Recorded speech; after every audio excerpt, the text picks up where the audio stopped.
Thank you, Mr. Chair. So my question is actually about the wording of the motion. So am I to understand for number 3, report back to the appropriate standing committee of council with the findings of this assessment?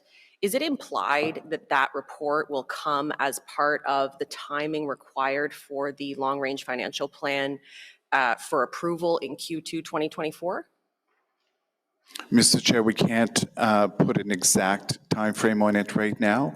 I need to analyze the work, the scope of the work in terms of what we have on our plate right now. But our commitment to you today is that we want to get it done as soon as possible. Okay, so I have to admit I'm kind of uncomfortable with that. I'm interested then to understand, because I believe the long-range financial plan for housing was actually proposed to come forward in 2023 and then was deferred to 2024, and now we have pieces of that could be relating to dollars and cents that this committee and council are willing to spend that will not be considered as part of the long-range financial plan for housing. Can someone help me to understand how we will make our best financial decisions with respect to the long-range financial plan for housing if there's something missing at that time, especially one that is of considerable interest to committee and council? Yes, Mr. Chair. The long-range financial plan is in relation to any new expenditures, any new investments that the city would make around housing. Although I know that the long-range financial plan, our housing services is working closely with finance to develop it, and certainly there would be alignment with this project. But I'm not at liberty to speak for my colleagues in finance right now. Okay, so when I first read this motion, what I understood from how it was written was that the research component for an acquisition fund would come in time for the long-range financial plan for housing. If a strategy was recommended at that time, then we would have that information as part of the decision-making around the long-range financial plan for housing.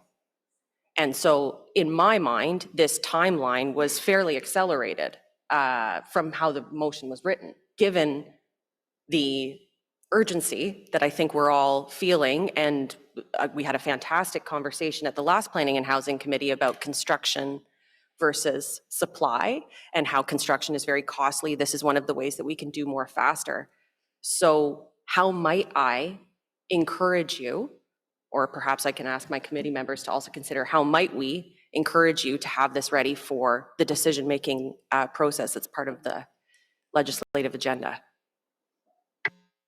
Thank you, Chair. Again, it's a matter of capacity. What I can commit to without compromising other work that is going on is to bring it back to my team.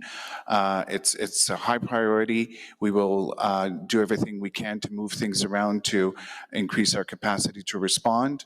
We are working as quickly as we can, and we do wholeheartedly believe that this work is important, and it's also important in relation to the LRFP that we are also working on with finance. So we hope to be able to align everything at the same time, and we are fairly confident that we can do that.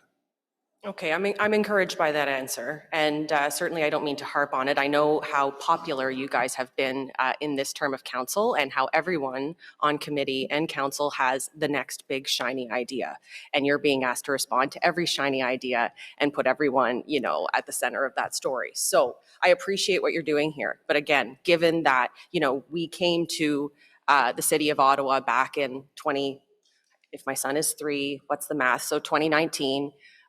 To pitch this idea, and there was very little appetite for it. I'm encouraged to see the appetite for it, but we have lost ground. And so I will encourage you wholeheartedly to consider this as part of that timeline that I believe had been implied in the motion. And under that impression, I will support the motion, but I am expecting, you know, to have an update in that respect. Thank you.